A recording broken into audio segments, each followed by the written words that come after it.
कार्यकर्ताओं को सम्मान नहीं मिलेगा तो मुझे लगता है कि भारतीय जनता पार्टी का सही जो एक मायना है, जो हमारा जिस तरह से पार्टी बनी है, वो पार्टी को तब से लेकर आज तक जो हमारी नींव रखी गई है, जो हमारे जिस तरह से हमको सिखाया गया है, वो पार्टी का असली सम्मान तो तभी होगा जब कार्यकर्ता का सम्मान हो, वो जो आपने किया।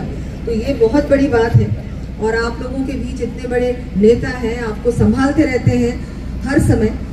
यहाँ हमारे जिलाध्यक्ष जी दयाराम जी, जिन्होंने आप लोगों के साथ मिलकर संगठन को इतना अच्छा मजबूत बनाया है। सुभाष जी पुनिया साहब जो यहाँ हमारे प्रभारी हैं, हमारे पूर्व विधायक साहब हैं, श्री दशरथ सिंह जी शेखावत साहब, वो भी यहाँ पर पधारे हुए हैं, आप लोगों को संभाल रहे हैं पूरी तरह से। यहाँ विराजमान श्रीमती विजय लक्ष्मी जी, शिवानी जी तंवर, हमारे डालू सिंह जी, ललित जी जो मंडल अध्यक्ष हैं, वह सभी सम्मानित मंच व सभी पदाधिकारीगण, कार्यकर्ता बंधुओं, यहाँ विराजमान मातृशक्ति और सभी बड़े बुजुर्ग और भाइयों, बहुत ही धन्यवाद आपका कि मुझे यहाँ आप लोगों के बीच आने का अवसर भी मिला, इतना आप लोगों से मान सम्मान भी मिला। हम सब जानते हैं कि 25 मई को चुनाव है और आपके जो सांसद हैं, जिन्होंने इतना आप लोगों के लिए काम किया है, 10 साल से वो सांसद रहे, तीसरी बार उनका भी चुनाव। और सबसे महत्वपूर्ण बात ये है कि ये जो चुनाव है, ये किसी व्यक्ति विशेष का चुनाव नहीं है, ये चुनाव देश का चुनाव। ये चुनाव नरेंद्र मोदी जी को तीसरी बार प्रधानमंत्री बनाने का चुनाव, हमारे देश को फिर से एक विश्व गुरु बनाने का चुनाव है, एक विकसित भारत बनाने का चुनाव, महिलाओं को सम्मान देने का चुनाव, युवाओं को अवसर देने का चुनाव, किसानों को आत्मनिर्भर बनाने का चुनाव। हर प्रकार से ये जो चुनाव है, ये हमारे राष्ट्र को कैसे हम एक ऐसा राष्ट्र बनाएं जिसपे हम सबको गर्व, और हमारे आगे आने वाले जो बच्चे हैं, हमारी पीढ़ियां हैं, हमारा भविष्य है, वो कैसे सुरक्षित रहे। अभी सभी ने आपको बताया कि कैसे मोदी जी ने हमारे देश की रक्षा की, कैसे हमारे जब भी देश पे कोई भी संकट आया है, उस समय मोदी जी ने देश को पूरी तरह से सुरक्षित बनाया। तो ये सब हम लोग, हमारे बुजुर्ग भी अभी पधारे हैं, गुरध्यान जी चेयरमैन साहब भी यहाँ विराजमान हुए हैं। बहुत खुशी की बात है कि आप लोगों को इन सब का आशीर्वाद है आप लोगों के ऊपर। और मैंने तो ये भी सुना है कि ये आपका जो पूरा क्षेत्र है, यहाँ का जो क्षेत्र है, पूरी तरह से कांग्रेस मुक्त है। ये भारतीय जनता पार्टी का गढ़ है। अब भारतीय जनता पार्टी का गढ़ बहुत बड़ी बात है, बहुत खुशी की बात है। 5 बार कांग्रेस को हराया है दीदी। हाँ, 5 बार कांग्रेस को हराया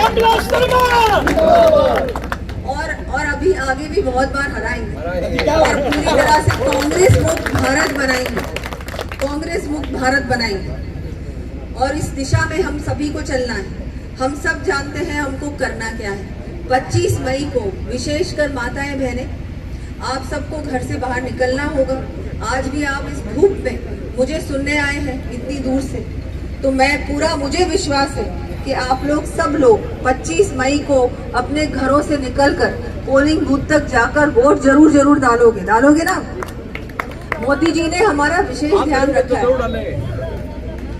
सभी माताएं बहनों के लिए मोदी जी हमेशा मोदी जी का आशीर्वाद रहा है और आपका आशीर्वाद उन पर रहता है, क्योंकि मोदी जी ने आज जो इतना कुछ किया है, आप लोगों को 33% आरक्षण दिया है कि नहीं, बहुत बड़ी बात है। और आज जो उज्ज्वला योजना मिली है, गैस सिलेंडर आया है, ये भी मोदी जी ने ही दिलाया। हर घर पानी मिलने का जो काम है मोदी जी ने दिलाया। ये जो सड़कें बनी, रेलवे लाइनें डली, ये सब किसने बनाया? मोदी जी ने बनाया। इतने सारे केंद्र विद्यालय बने, एम्स बना, इतने मेडिकल कॉलेज बने, ये किसने बनाया? मोदी जी ने बनाया। तो क्या हम लोग अपना एक वोट ऐसे व्यक्ति को नहीं दे सकते? क्या देना चाहिए कि नहीं देना चाहिए? देना चाहिए, बनता है। मोदी जी को तो एक बार नहीं, बार बार वोट देना चाहिए। हम तीसरी बार की क्या बात कर रहे हैं? हम क्या 400 पार की बात कर रहे हैं?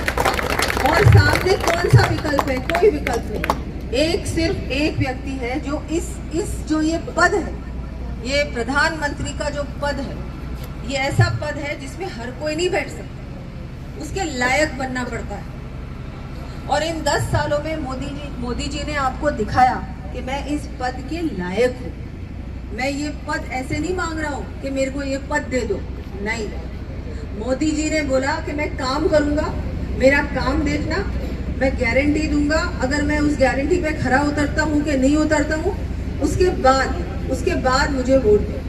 और 10 साल आपने देख लिया कि मोदी जी ने जो बोला वो किया। तो इसलिए इन कामों के लिए, विकास के लिए, देश को आगे बढ़ाने के लिए जरूरी है कि हम लोग तीसरी बार मोदी सरकार को लेके आए, प्रधानमंत्री नरेंद्र मोदी जी को तीसरी बार प्रधानमंत्री बनाए और हमारे सांसद जी को तीसरी बार यहाँ का सांसद बनाने का काम करें। एक बार मैं फिर से सभी का आभार व्यक्त करती हूँ, धन्यवाद देती हूँ कि आज आप लोगों के बीच इस चुनाव के माध्यम से आने का मुझे अवसर मिला। अब जब भी अगली बार कुछ कार्यक्रम होगा मैं आप लोगों के बीच आऊंगी। बहुत बहुत आभार, धन्यवाद, जय श्री राम।